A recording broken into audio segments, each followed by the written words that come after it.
I want you to look at this bayonet here. I want to show you something.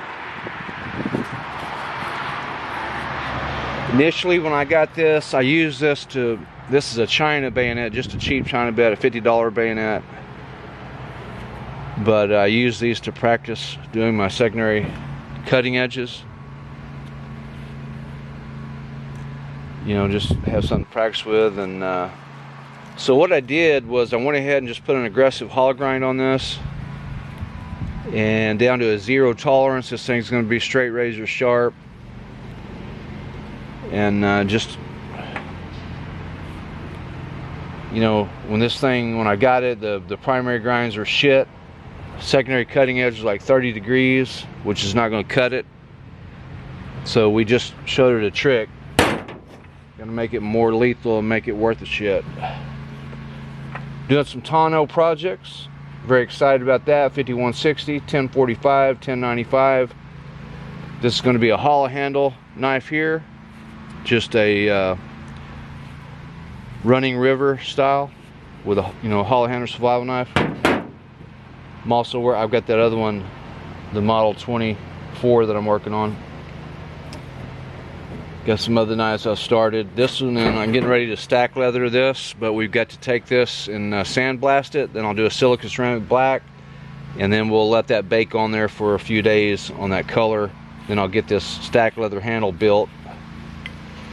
Got a guard here for it. It's going to have a stack leather handle with some colored spacers in there, red and black. It's going to look cool.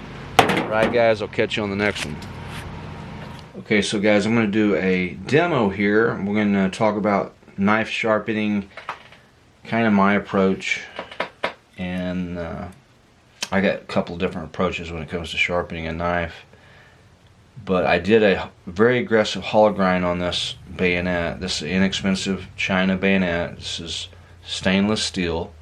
Normally, I love using these stainless steel sharpening rods. I've got a demonstration video you can go watch where I show you how to sharpen the M9 bayonet, but just thought I'd mess around with this a minute on this video and show you. I hollow grind this out. Got a real aggressive hollow grind, took it down to like a 0 tolerance, and I use car engine oil 50, and then I use Slick 50. I don't know, a lot of you guys have heard of Slick 50, but it's an engine oil additive, so I mix. It's about a 50-50 mix. Put it on our Arkansas stone, or this one is a silica, not a silica ceramic, but a aluminum oxide. And what's cool about the way I do these bevelings on these hollow grinds, if you just lay it on that natural edge where the primary grind is, see, this would be laying flat, that's laying on this part here. We're just going to do that and just kind of do a little circular motion,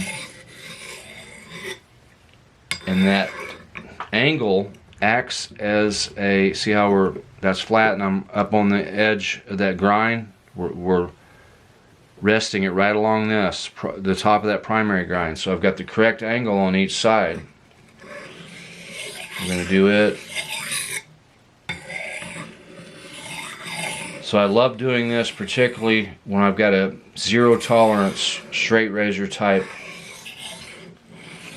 grind,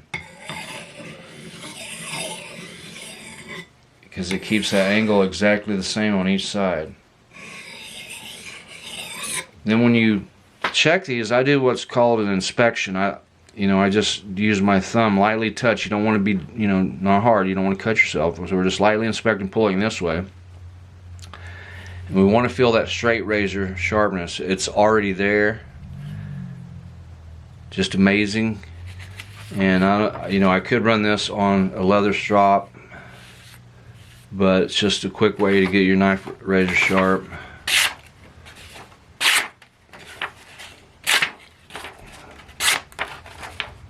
So it's, yeah, there we go.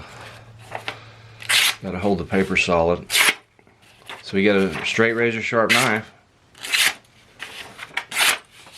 and this is just a $50 bayonet, but we've increased the lethality, increased the cutting abilities, and so that's kind of what I do. Just make a mediocre knife turn into a badass combat knife with a straight razor sharp secondary cutting edge. I'll catch you guys on the next one.